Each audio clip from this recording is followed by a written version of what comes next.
はいどうも、ラキュー研究所代表尾形先生です。今回は普段はガンダムモデルメインに作っておられるバインさんによる変形ロボット可変飛行機作り方解説です。飛行機形態からロボットに変身、たくさん稼働するので好きなポーズを決めちゃおう。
丸の部分をナンバー3からナンバー7に変えておいてください。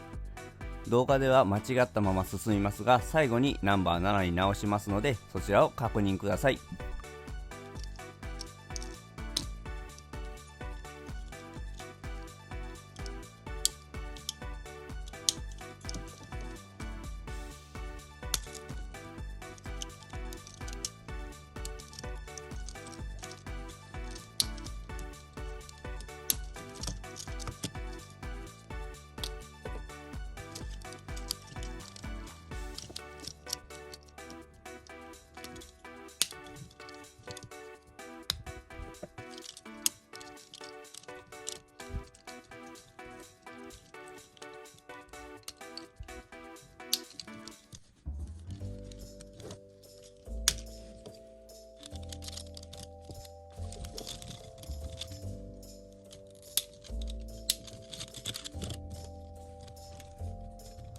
ではまず飛行機モードにしましょう。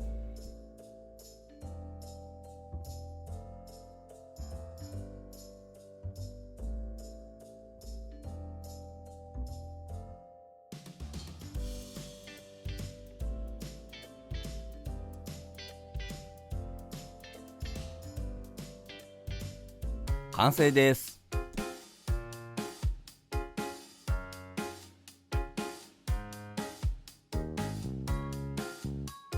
続いてロボットモードに変形しましょう。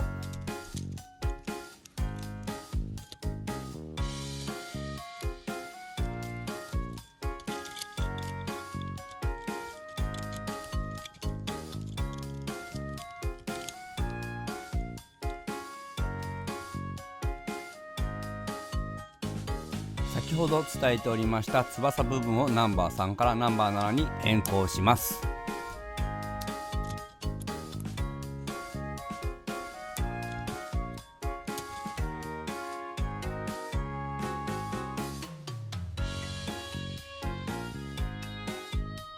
最後にもう一度変形シーンを見ておきましょう。